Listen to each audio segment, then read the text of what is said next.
Assalamualaikum warahmatullahi wabarakatuh.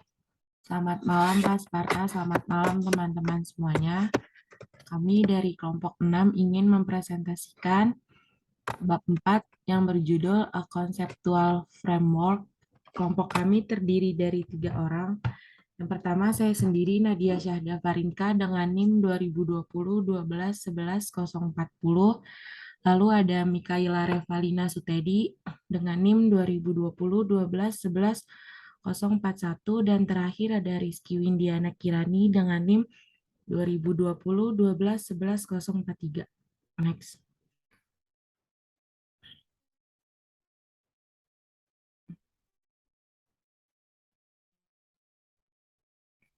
Next.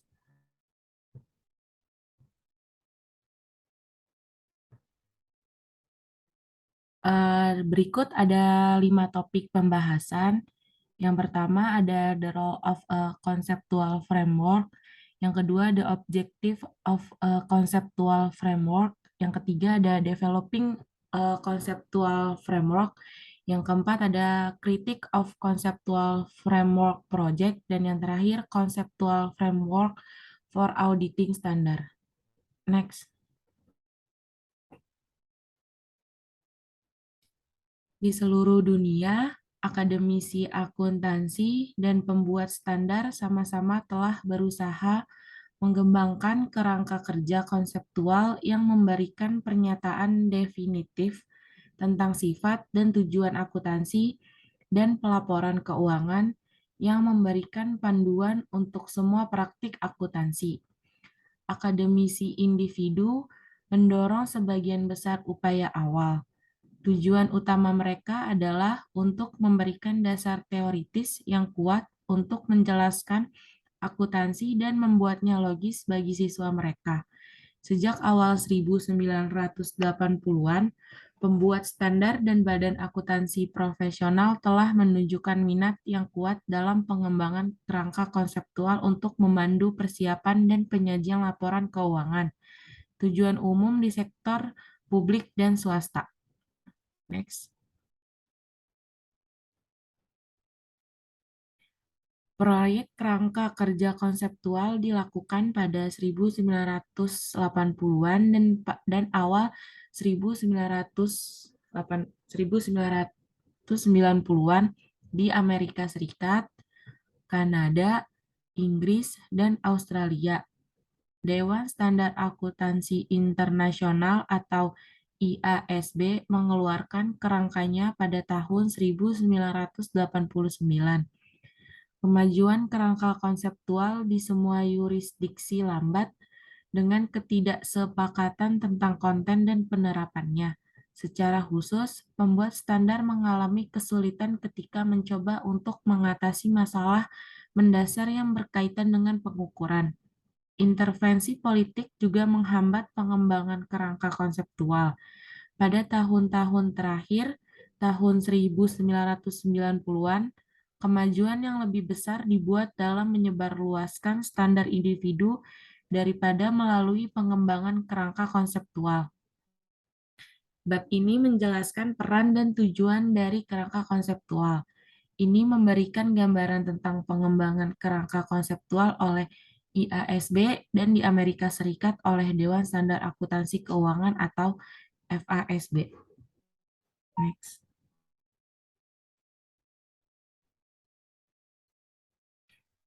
Pembentukan proyek konvergensi IASB atau FASB pada tahun 2002 menghidupkan kembali minat dalam kerangka konseptual. Proses harmonisasi standar akuntansi menyoroti perlunya kerangka kerja yang kuat untuk memandu pembuat standar dalam tugas menyatukan dan mengembangkan standar baru. Jadi, pada tahun 2004, IASB dan FASB memulai proyek bersama untuk mengembangkan kerangka konseptual tunggal, lengkap dan konsisten secara internal. Struktur proyek diuraikan dalam bab ini. Kemungkinan proyek akan menghadapi banyak kesulitan yang dihadapi dalam upaya sebelumnya untuk mengembangkan kerangka kerja konseptual, yang juga kita bahas dalam bab ini. Selain itu juga, Banyak kritik terhadap kerangka konseptual telah disajikan. Diskusi tentang kritik ini mengakhiri bab ini. Next. Pertama, kita akan bahas the role of a conceptual framework. Next. Kerangka kerja konseptual akuntansi bertujuan untuk memberikan teori terstruktur akuntansi. Pada tingkat tertinggi teoritis, hal ini dapat dilihat dari ruang lingkup dan tujuan pelaporan keuangan. Di tingkat konseptual berikutnya, peran dari kerangka ini yaitu mengidentifikasi dan mendefinisikan karakteristik kualitatif informasi keuangan seperti relevansi, keandalan, komparabilitas, ketepatan waktu, dan understandability. Dan unsur-unsur dasar akuntansi seperti aset, kewajiban, ekuitas, pendapatan, biaya, dan keuntungan. Di tingkat operasional yang lebih rendah, kerangka konseptual berkaitan dengan prinsip-prinsip dan aturan pengakuan dan pengukuran unsur-unsur dasar dan jenis informasi yang akan ditampilkan dalam laporan keuangan. Next. Lalu ada manfaat kerangka kerja konseptual. Yang pertama,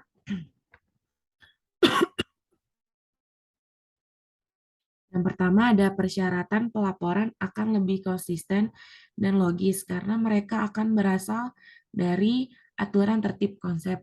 Yang kedua, menghindari persyaratan pelaporan akan jauh lebih sulit karena keberadaan semua ketentuan terkait satu sama lain. Yang ketiga, papan yang menetapkan persyaratan akan lebih bertanggung jawab atas tindakan mereka dalam pemikiran di balik persyaratan tertentu, karena akan ada kompromi yang mungkin dimasukkan dalam standar akuntansi tertentu. Next.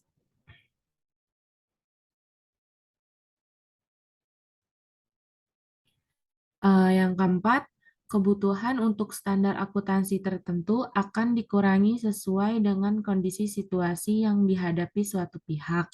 Yang kelima, menyiapkan dan auditor akan dapat lebih memahami persyaratan pelaporan keuangan yang mereka hadapi. Dan yang terakhir atau yang keenam, pengaturan persyaratan akan lebih ekonomis karena masalah tidak perlu didebat dari sudut pandang yang berbeda. Next. Lalu LO2 atau chapter 2, The Objective of a Conceptual Framework.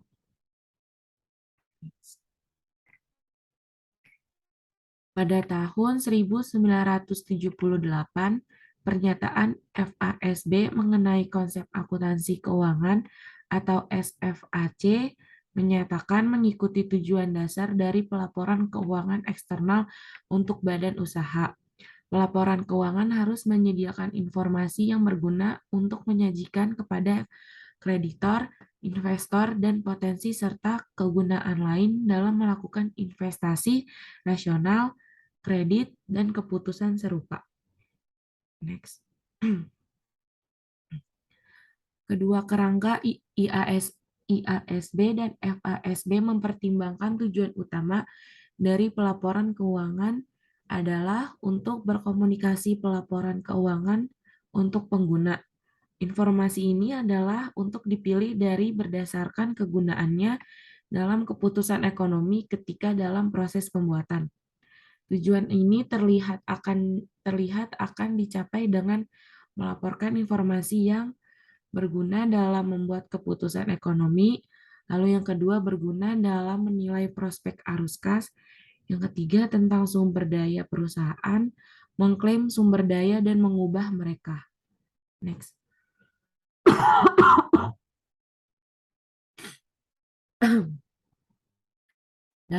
Dalam rangka memberikan informasi keuangan yang berguna, akuntan harus memilih informasi yang meyakinkan.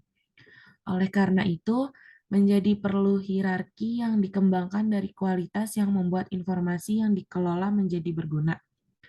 Karakteristik kualitatif pokok meliputi understandability, keputusan pembuat, relevansi, keandalan dan compatibility atau aspek sifat seperti materialitas,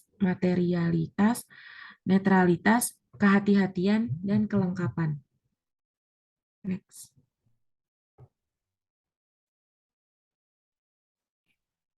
SFAC nomor 2 dan kerangka IASB menjelaskan karakteristik kualitatif. Understandability mengacu pada kemampuan informasi untuk dipahami oleh pengguna.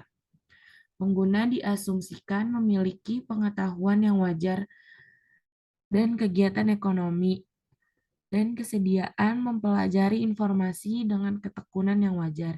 Informasi memiliki kualitas relevansi ketika mempengaruhi keputusan ekonomi pengguna dan membantu mereka untuk mengevaluasi masa lalu, kejadian sekarang atau masa depan, mengkonfirmasi atau mengoreksi evaluasi masa lalu mereka.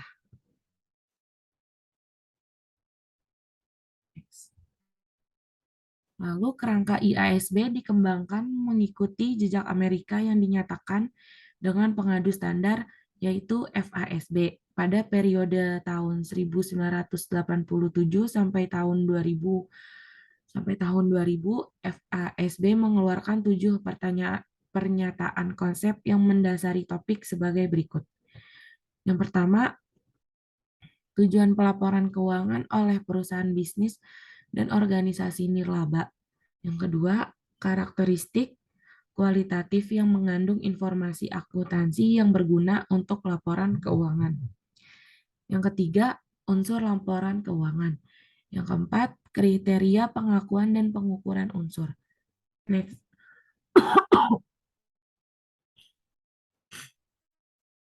IASB hanya memiliki satu pernyataan konsep, kerangka kerja untuk penyusunan dan penyajian laporan keuangan. Hal itu dikeluarkan oleh Komite Internasional Standar Akuntansi atau IASC, di mana organisasi pendahulu IASB pada tahun 1989 kemudian diadopsi oleh IASB pada tahun 2001. Kerangka ini menjelaskan konsep dasar di mana laporan keuangan disusun.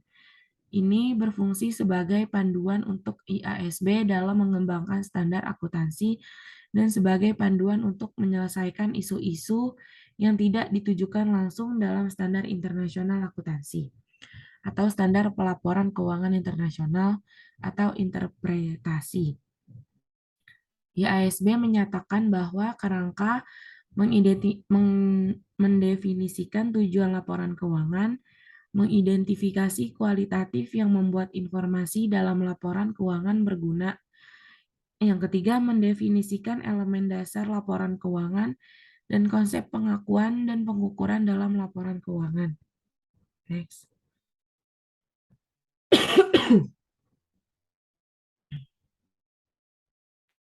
Lalu IASI menyatakan mengenai penyajian laporan keuangan dan IAS 8 menyatakan mengenai akuntansi kebijakan.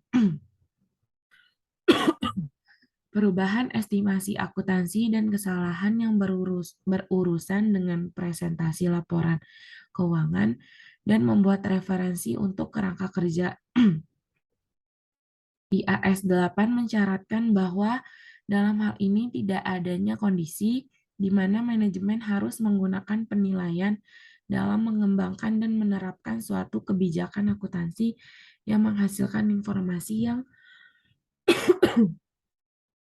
pertama relevan dengan keputusan ekonomi membuat kebutuhan pengguna.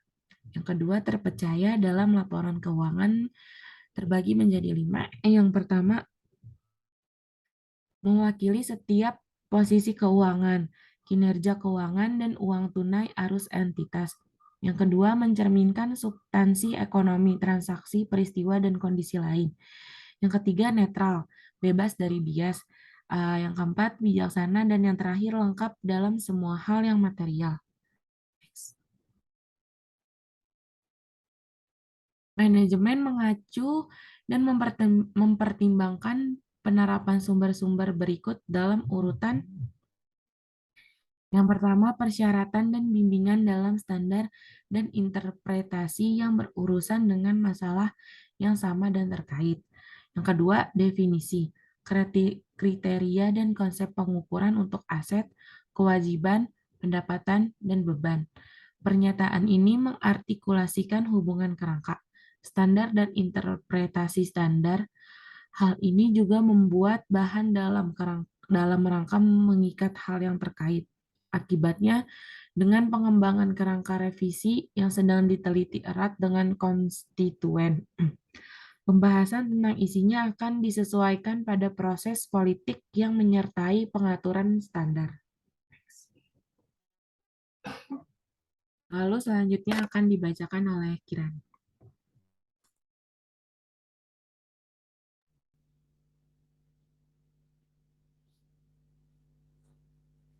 Saya Rizky Widiana Kirani dengan NIM 2020-12-11-043 ingin menjelaskan Developing and Conceptual Framework. Pengembangan kerangka konseptual dipengaruhi oleh isu-isu kunci ini yang akan kita bahas. Yang pertama, prinsip dibandingkan aturan berdasarkan pendekatan untuk pengaturan standar. Lalu yang kedua, informasi untuk pengambilan keputusan dan pendekatan pengambilan teori prinsip dibandingkan aturan berdasarkan pendekatan untuk pengaturan standar. Next.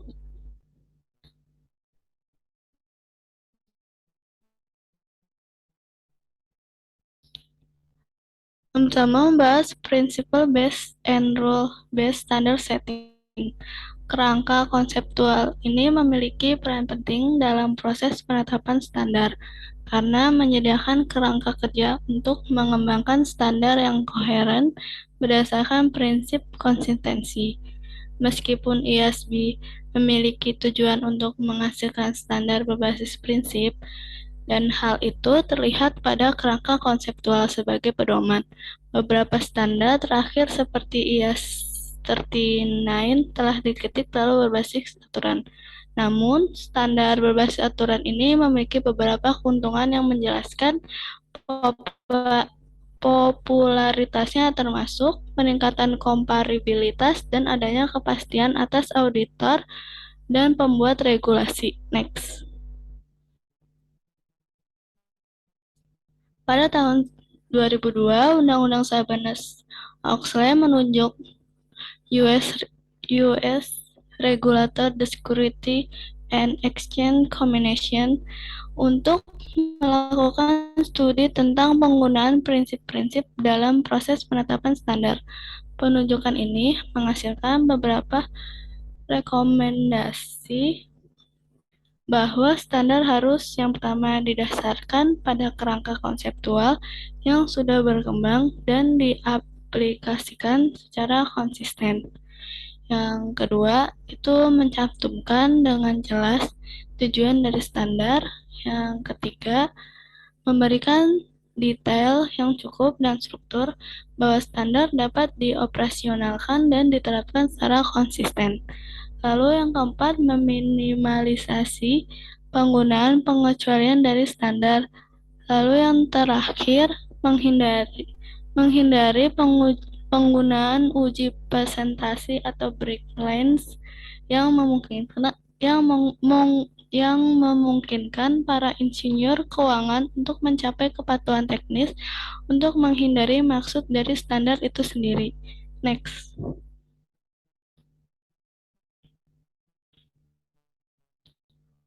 Lalu menjelaskan information for decision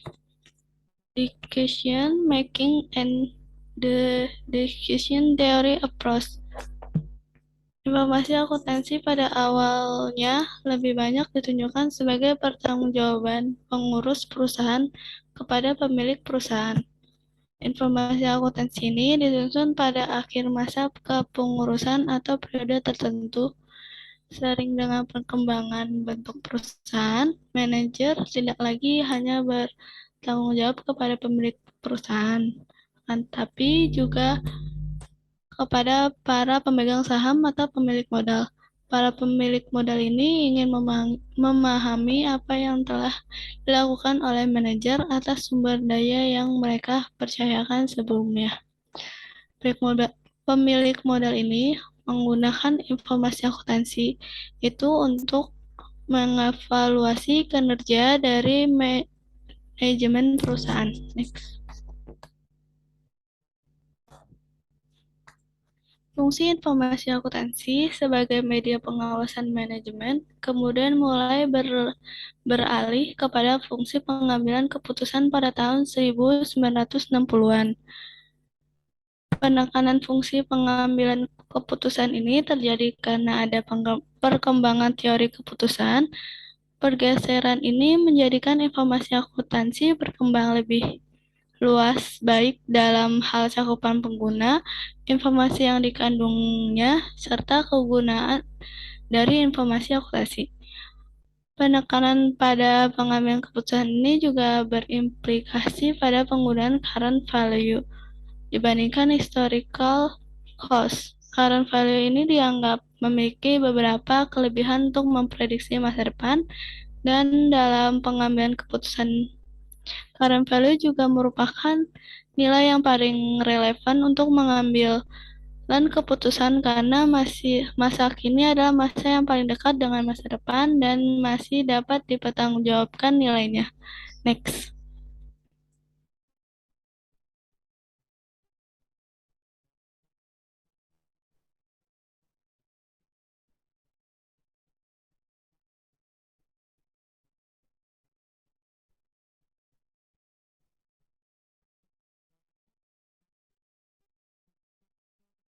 Pendekatan teori keputusan dalam akuntansi berguna untuk menguji apakah akuntansi ini telah mencapai tujuannya.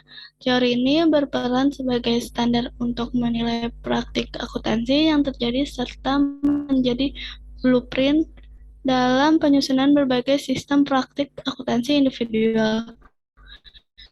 Jika sistem individu ini menyediakan informasi yang berguna, teori yang menjadi dasar sistem ini merupakan proses teori keputusan. Yang pertama itu dari teori keseluruhan akuntansi, lalu ke individu sistem akuntansi, lalu ramalan model pengguna. Lalu yang terakhir keputusan model pengguna. Next.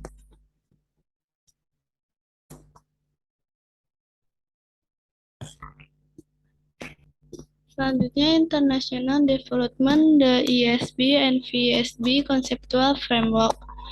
VSB dan ISB pada Oktober 2004 bekerjasama untuk mengembangkan kerangka konseptual. VSB ini menyatakan bahwa proyek tersebut akan melakukan yang pertama, fokus pada perubahan lingkungan yang terjadi sejak penerbitan kerangka kerja awal serta penghapusan kerja awal guna mengembangkan dan konvergensi kerangka kerja yang ada secara efektif dan efisien. Next. Lalu yang kedua, memberikan prioritas untuk menangani isu-isu yang terjadi di tiap tahapan yang kemungkinan akan memberikan manfaat kepada Dewan dalam jangka pendek. Isu tersebut adalah isu lintas sektoral yang mempengaruhi sejumlah proyek terkait standar baru atau yang direvisi. Sekaligus tahap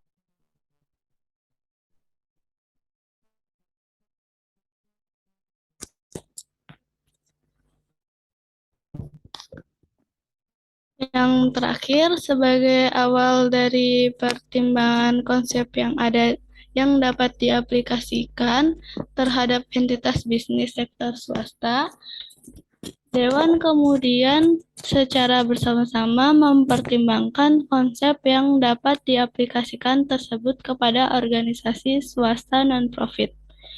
Proyek ini akan diawasi oleh perwakilan Dewan Penyusun Standar Pemerintah. Next.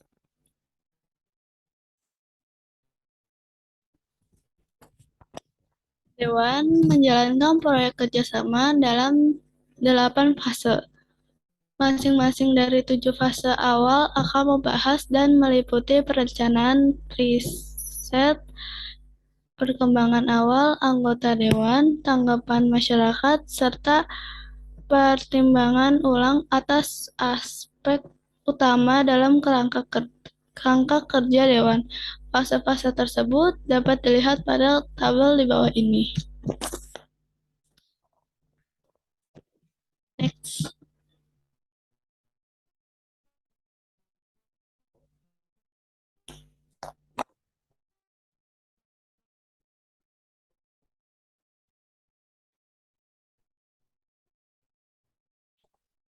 Selanjutnya, entity versus proprietorship perspektif. Dewan merekomendasikan financial report harus dibuat dari perspektif entitas dibandingkan perspektif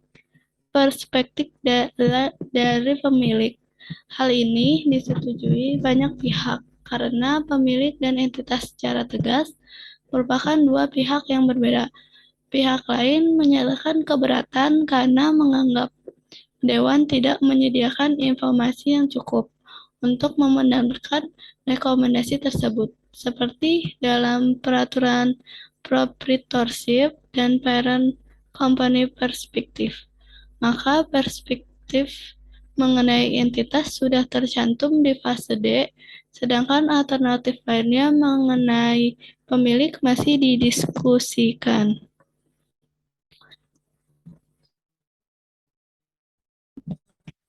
Selanjutnya, primary user group.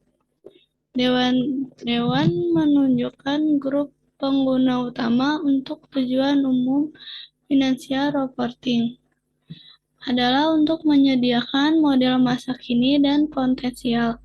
Penyedia modal mencakup equity investor, leaders, dan penyediaan jasa kredit lainnya. Namun, ada juga pihak yang mengkhawatirkan bahwa beragamnya jenis grup pengguna utama dapat kelewat menyederhanakan hubungan antara entitas dan individual user. Responden lain mengkhawatirkan fokus dari primary user group dan efeknya terhadap pihak lain, seperti saat amal dan corporate governance monitoring group. Next.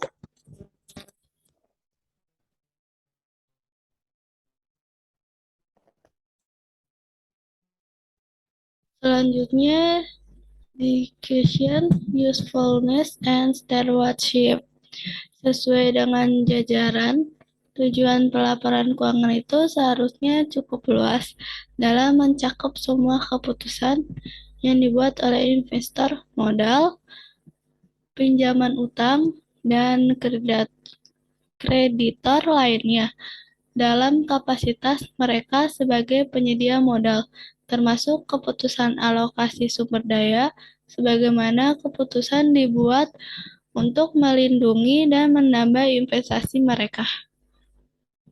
Next. Selanjutnya, kualitatif karakteristik. Kerangka kerja ISB ini memiliki 4 karakteristik kualitatif, yaitu dapat dimengerti atau understandability, lalu relevan, dapat diandalkan, dan dapat dibandingkan. Sedangkan dalam exposure draft itu dicantumkan bahwa karakteristik kualitatif ini yang membuat informasi menjadi berguna adalah relevan, penyajian yang meyakinkan, dan dapat dibandingkan, dapat diverifikasi, tepat waktu, dan dapat dipahami. Dewan juga menyatakan bahwa hambatan dalam pelaporan keuangan itu adalah materialitas dan biaya. Selain itu, karakteristik kualitatif juga dibedakan menjadi fundamental atau exchanging, tergantung bagaimana mereka memberi dampak terhadap laporan keuangan. Next.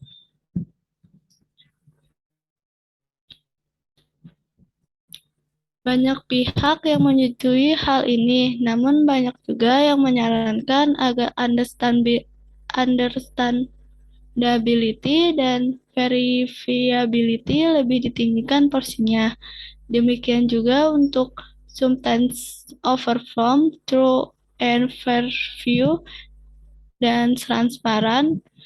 ID menolak konsep kehati-hatian karena tidak konsisten dengan konsep netral. Whittington sendiri sanksi terhadap penghapusan kehati-hatian karena pentingnya kehati-hatian dalam menahan manajemen opportunity. Next.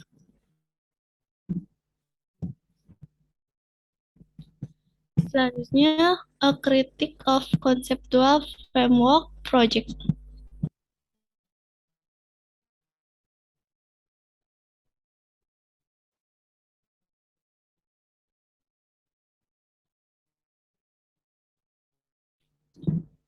Kritik-kritik dari berbagai negara atas kerangka konseptual yang telah ada memiliki analisis yang menjelaskan alasan mereka mengeluarkan kritik, antara lain kerangka konseptual harus menggunakan pendekatan yang ilmiah, sehingga validasi framework harus dapat dijelaskan secara logis dan empiris. Lalu, pendekatan secara profesional yang berfokus untuk menyarankan tindakan terbaik dengan melakukan tindakan yang profesional. Dopus dan Sander berpendapat bahwa konsep framework itu yang dikeluarkan oleh VSB tidak cukup membantu dalam menyelesaikan isu kontemporer pada measurement dan disclosure. Menurut mereka, terdapat 3 isu yang masih ambigu, yaitu tidak menyelesaikan masalah estimasi. Lalu, kerangka konseptual itu mendukung 2 prinsip akuntansi yang bertolak belakang, yaitu full cost dan successful effort. Yang terakhir, divisi liabilities masih terlalu umum sehingga sulit untuk menentukan posisi different tax.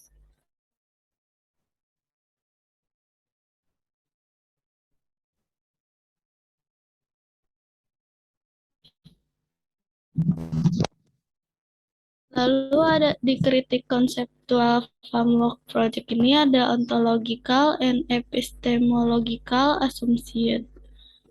Fokus dalam berbagai macam proyek kerangka kerja konseptual adalah menyediakan informasi pelaporan keuangan kepada pengguna dalam bentuk yang objektif dan tidak bias. Ketidakpuasan atau netralitas dapat diartikan sebagai sebuah kualitas informasi yang mencegah pengguna utama mengambil keputusan yang menguntungkan pihak tertentu.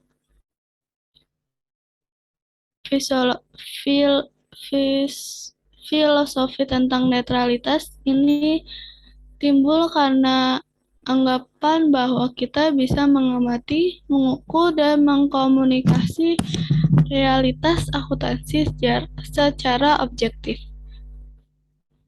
Filsuf ilmu pengetahuan berpendapat bahwa kebenaran ilmiah tidaklah objektif. Kebenaran ilmiah ini hanya sebuah pernyataan tentang kenyataan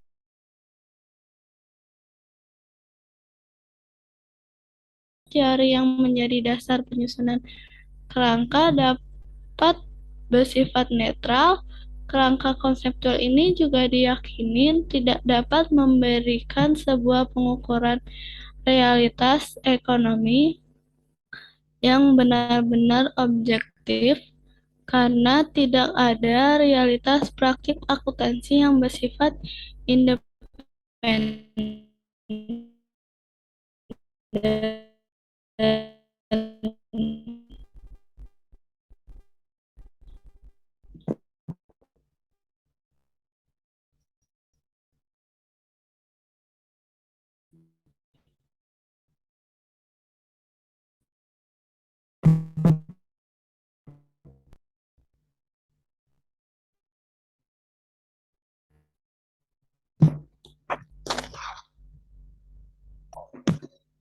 Ref.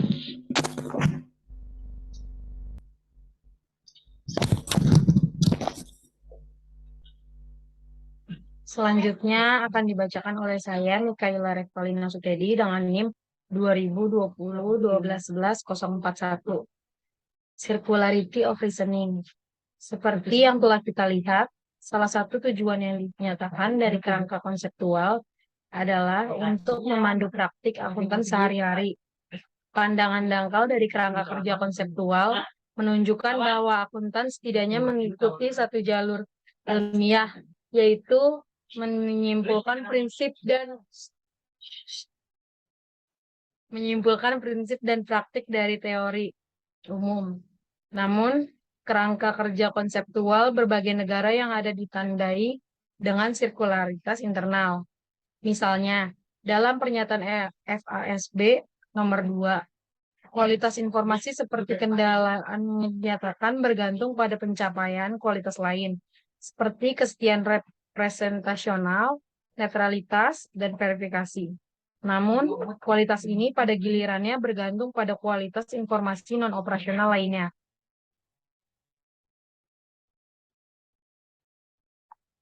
Misalnya, diskusi tentang netralitas bergantung pada relevansi, kendalaan, dan kesetiaan representasional. Tetapi kondisi yang diperlukan dan memadai untuk mendapatkan kualitas-kualitas ini tidak dinyatakan. Kerangka kerja FASB mencoba untuk keluar dari atau adil sirkularitas penalaran ini dengan mengacu pada gagasan orang akuntansi yang berpengetahuan luas yang akan memiliki pengetahuan yang cukup dan tepat untuk menentukan dan menafsirkan laporan keuangan. Namun itu tidak memberikan panduan khusus tentang bagaimana ini harus dicapai.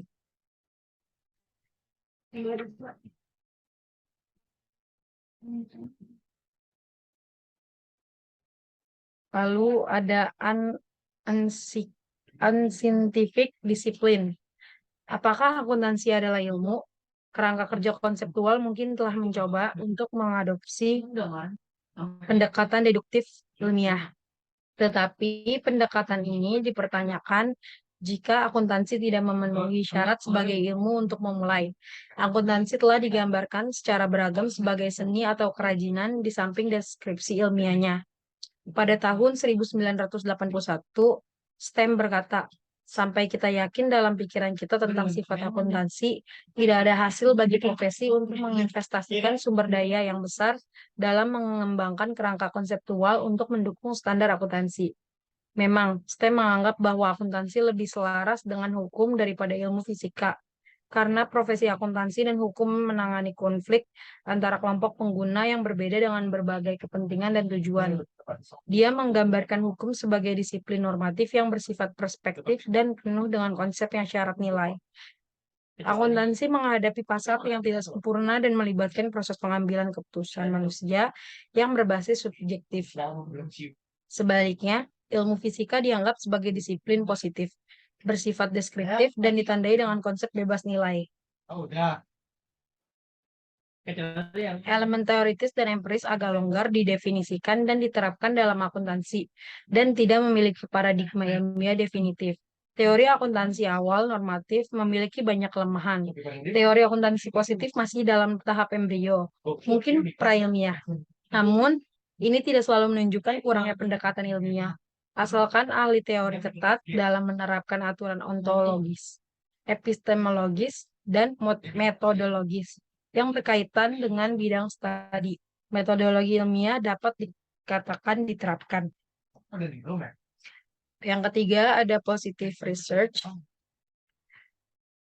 Telah diperdebatkan bahwa fokus dasar dari proyek kerangka kerja konseptual menyediakan informasi keuangan untuk membantu penggunaan membuat keputusan ekonomi, mengabaikan temuan empiris dari penelitian akuntansi positif.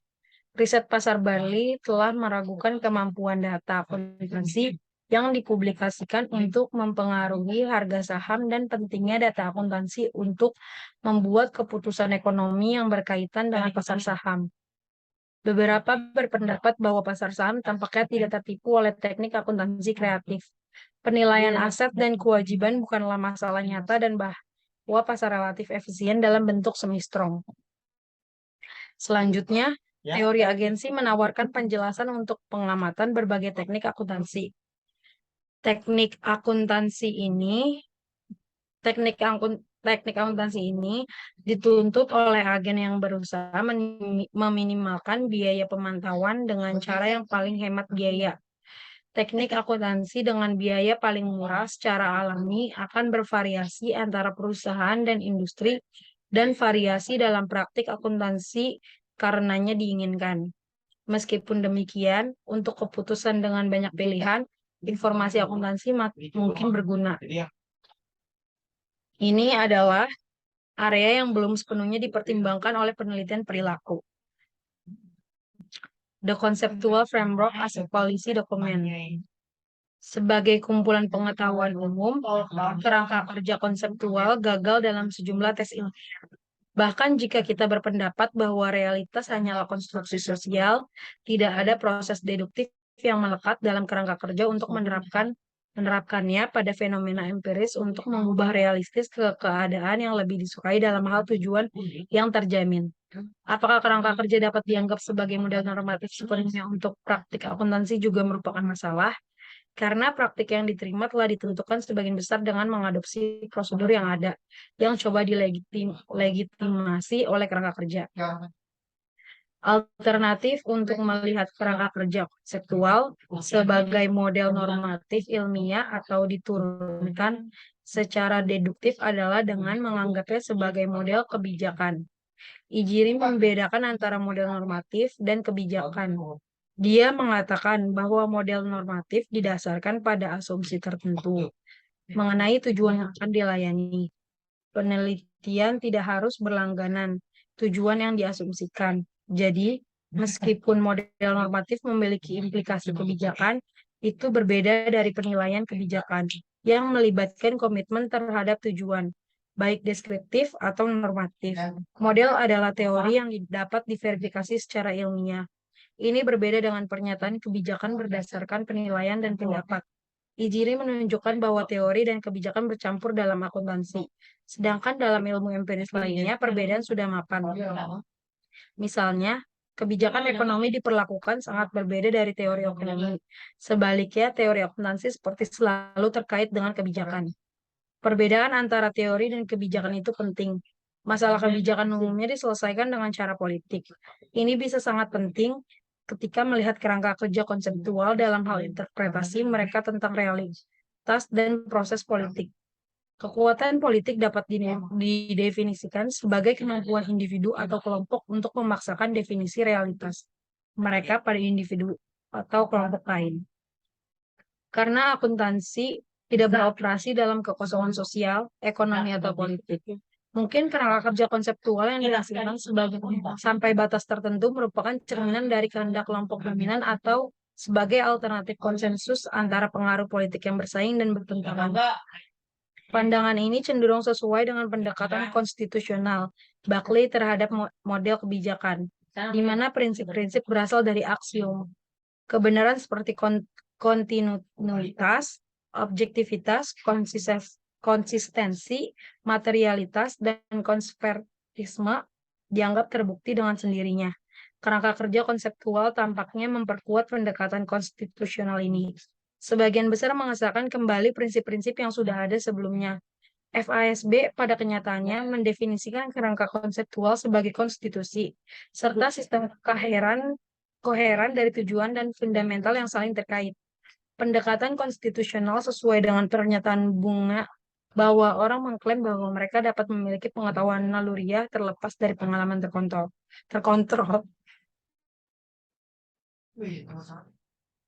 Mereka meninggalkan sains tugas yang membosankan untuk menemukan rincian pengetahuan ini, tetapi esensinya mereka pegang. Tanpa bukti,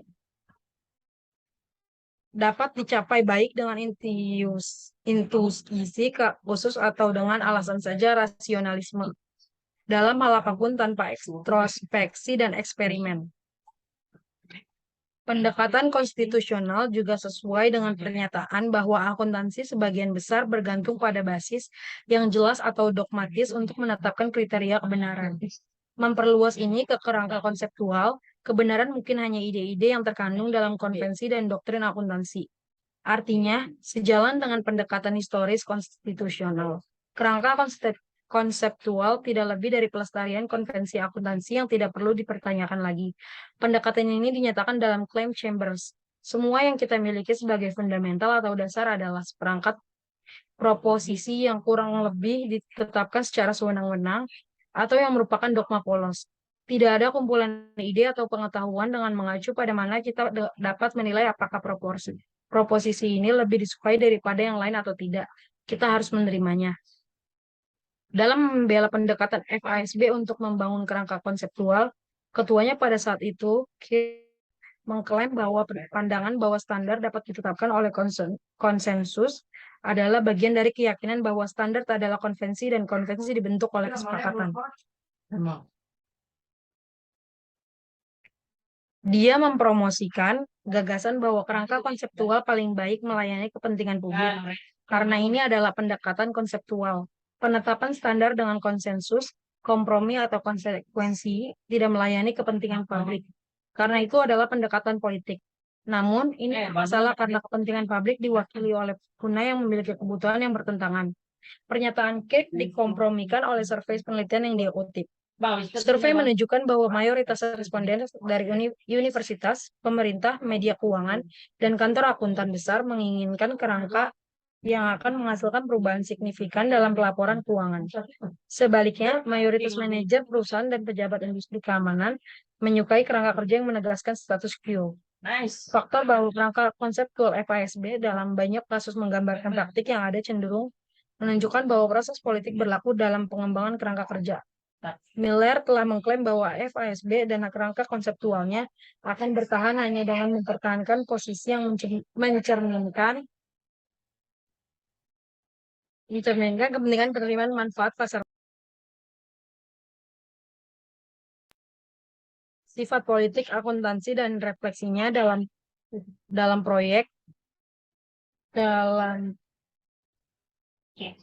kerangka konseptual telah ditekankan dalam literatur akuntansi.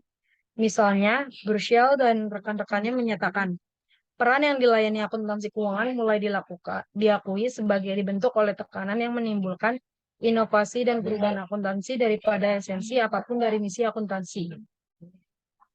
Jika kita menerima bahwa kerangka konseptual akan berkembang menjadi deskriptif praktik akuntansi saat ini, maka itu juga hanya akan menjadi hasil dari proses kelembagaan dan sosial. Inilah alasan Keynes percaya bahwa kerangka konseptual FASB dan secara tersirat proyek bersama IASB atau FASB saat ini akan gagal. Tujuannya yang dinyatakan mencakup kebenaran dan realisme. Keberhasilan profesi akuntansi dinilai terhadap tujuan ini. Solusi untuk kontroversi di akuntan akan selalu ditentukan oleh interaksi sosial dan akan spesifik situasi.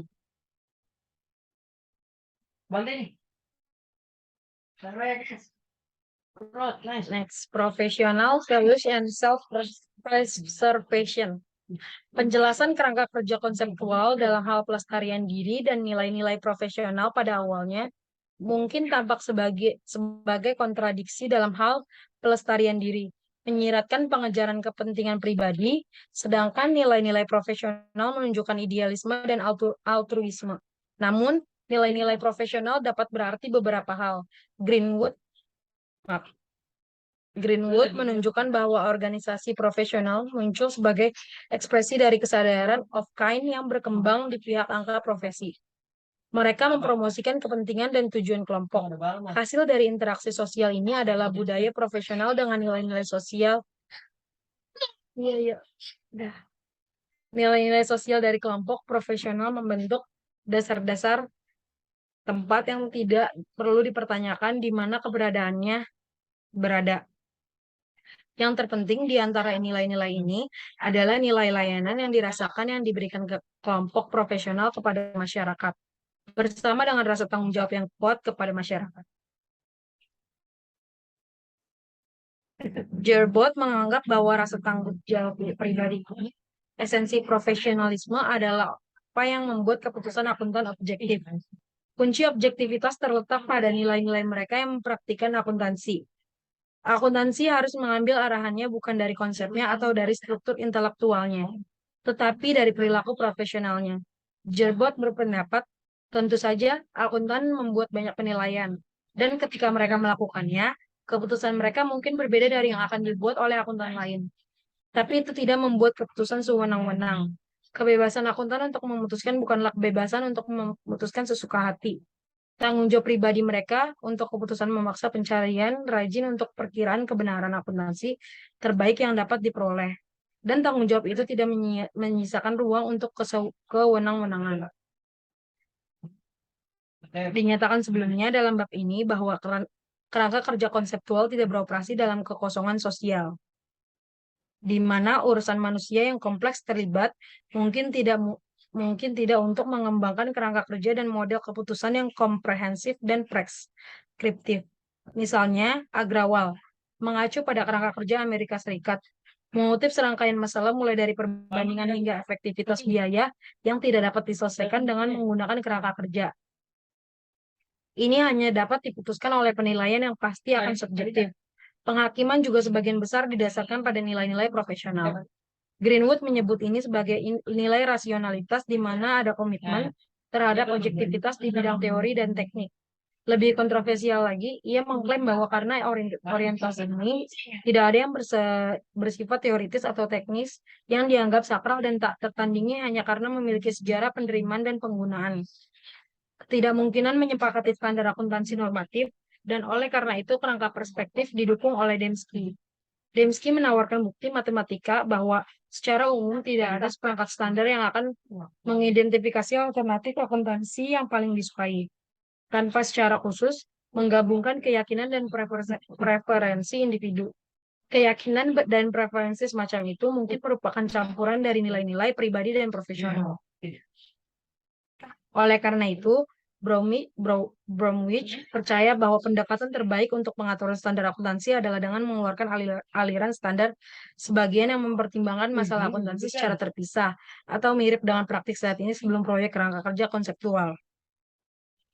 Dengan pendekatan standar parsial yang dibatasi secara sempit, konsensus dapat lebih mudah diperoleh di antara pengguna akuntansi dan sumber daya yang terbatas dapat ditargetkan dan terdesentralisasi.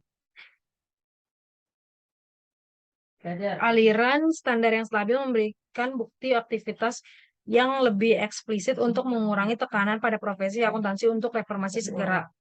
Aspek nilai profesional yang kurang idealis adalah konsep otoritas profesional dan monopoli. Dengan demikian, proposisi bahwa dalam semua hal yang berhubungan dengan layanan, kelompok profesional jauh lebih bijaksana daripada kaum awam dianggap tidak dapat diperdebatkan. Konsep ini sesuai dengan pendekatan konstitusional yang dikemukakan oleh Buckley, diperpanjang oleh proposisi bahwa pengaturan standar terhubung dengan perilaku mencari monopoli oleh profesi. Hal ini dicapai dengan mengeluarkan standar dan konsep yang semakin kompleks. Hasilnya adalah masyarakat umum tidak memahami perlengkapan prinsip dan aturan akuntansi yang kompleks. Oleh karena itu, masyarakat harus semakin bergantung pada akuntansi dan auditor untuk menyiapkan dan menafsirkan laporan keuangan. Ini melayani peningkatan ekonomi profesi dengan membangun dan mengabdikan monopoli pengetahuan profesional. Ini sebenarnya bisa tidak konsisten dengan tujuan kerangka kerja konseptual yang dinyatakan untuk memberikan layanan kepada pengguna dengan menghasilkan informasi yang diturunkan secara objektif, relevan, dan dapat diandalkan. Konsep sesuai dengan pendekatan konstitusional yang dikemukakan oleh Buckley diperpanjang oleh proporsi bahwa pengaturan standar terhubung dengan perilaku mencapai monopoli oleh profesi. Hal ini dicapai mengeluarkan standar dan konsep yang semakin kompleks. Hasilnya adalah masyarakat umum tidak memahami perlengkapan prinsip dan aturan akuntansi yang kompleks. Oleh karena itu, masyarakat harus semakin bergantung pada akuntan dan auditor untuk menyiapkan dan menafsirkan laporan keuangan. Ini melayani peningkatan ekonomi profesi dan membangun dan mengabadikan monopoli pengetahuan profesional. Ini sebenarnya bisa tidak konsisten dengan tujuan kerangka kerja konseptual yang dinyatakan untuk memberikan layanan kepada pengguna dengan menghasilkan informasi. Heinz berpendapat bahwa kemampuan profesi akuntansi untuk mempertahankan legitimasi sebagai profesi akan dinilai oleh masyarakat dalam hal pembelaan teoritis yang jelas dari Badan Pengetahuan Profesi. Ini mengarah pada kebutuhan akan kerangka kerja konseptual. Melihat proyek kerangka kerja konseptual sebagai manuver strategis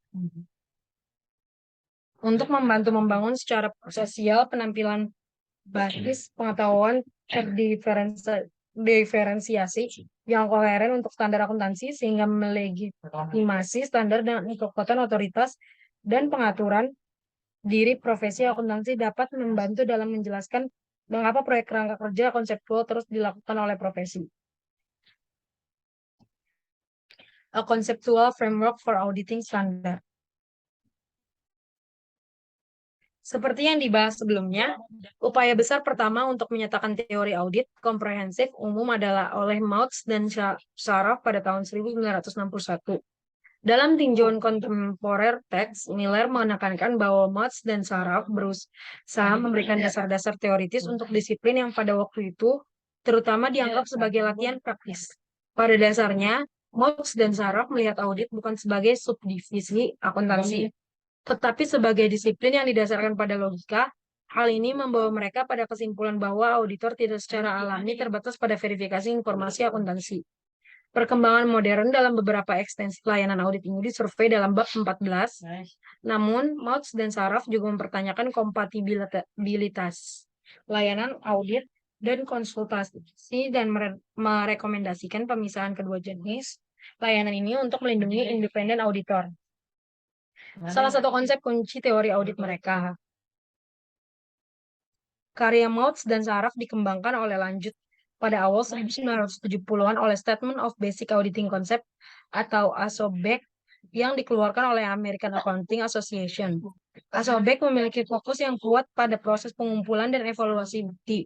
Konsep fundamental lain yang diidentifikasi oleh Mautz dan Sharaf fokus perdebatan teoritis dalam audit selama tahun 1980-an adalah peran struktur dan kuantifikasi dalam proses pengumpulan dan evaluasi bukti. Knehel menggambarkan ini sebagai periode pertumbuhan yang cepat dalam praktik audit. Perluasan kumpulan personel profesional, peningkatan teknologi, dan kebutuhan yang dirasakan untuk mengurangi biaya dalam proses audit. Semua ini berkontribusi pada gerakan menuju proses yang sangat terstruktur dan formalistik di perusahaan akuntansi. Namun, Knehel berpendapat bahwa pada 1990-an, tradisi audit dan upaya profesi untuk meresmikan proses audit mulai menghadapi tantangan dari kekuatan lain. Kekuatan-kekuatan ini termasuk tekanan dari klien pada auditor untuk mengurangi biaya audit dan memberikan nilai lebih. Knehel mengusulkan bahwa salah satu interpretasi interaksi antara faktor-faktor ini adalah bahwa hal itu menyebabkan perubahan dalam metode audit tradisional. Mulai ada sedikit penekanan pada pengujian langsung transaksi dan saldo dan lebih bergantung pada pengujian sistem kontrol klien sebagai sarana untuk mengumpulkan bukti pada laporan keuangan yang dihasilkan oleh sistem tersebut. Ini melibatkan pengurangan waktu yang ditunjukkan untuk audit dan pengurangan pengujian substansif dan ukuran sampel. Proses ini dikenal sebagai audit risiko bisnis. Audit risiko bisnis adalah bentuk audit yang menganggap risiko klien sebagian dari proses bukti audit. Formalisasi risiko audit terjadi pada tahun 1970-an sampai 80. Model risiko audit mengharuskan auditor untuk mempertimbangkan risiko pendapat audit yang tidak tepat sebagai fungsi dari risiko yang melekat pada kesalahan yang terjadi. Risiko bahwa sistem kontrol klien tidak akan mencegah atau mendeteksi kesalahan tersebut. Dan risiko bahwa prosedur auditor tidak akan mendeteksi kesalahan tersebut. Fokus pada risiko audit bukanlah hal baru. Bahkan pada tahun 1940-an, Auditor diinstruksikan untuk memulai audit mereka dengan penyelidikan menyeluruh terhadap sistem klien dan mempertimbangkan pengamanannya terhadap penipuan dan kesalahan. Namun, Knehal berpendapat bahwa persepsi profesi tentang risiko mulai berubah secara dramatis dengan dirilisnya laporan 1992 Kontrol Internal Kerangka Kerja Terpadu oleh Komite Organisasi Sponsor atau KOS. Auditor menjadi lebih sadar akan hubungan antara pengendalian internal dan pelaksanaan audit. Klien dengan kontrol internal yang lebih efektif Klien dengan kontrol internal yang lebih efektif terlihat berisiko lebih rendah terhadap penipuan dan kesalahan. Dan ini memberikan kesempatan untuk membenarkan pengurangan sumber daya, biaya, dan biaya audit untuk klien ini. Selain itu, kesenjangan dalam pengendalian internal, klien memberikan kesempatan untuk menjual layanan non-audit. Pengembangan model risiko bisnis terutama dilakukan di perusahaan akuntansi besar, misalnya metodologi audit KPMG selama periode 1997 sampai 2006 telah diformalkan sebagai audit sistem strategis.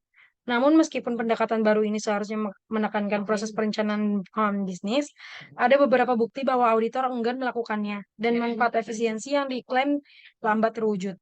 Komentator lain menunjukkan bahwa audit risiko bisnis tidak benar-benar revolusioner. Auditor besar sudah memiliki fokus pada risiko bisnis, meskipun belum tentu diartikulasikan dengan jelas sampai tahun 1990-an. Jelas.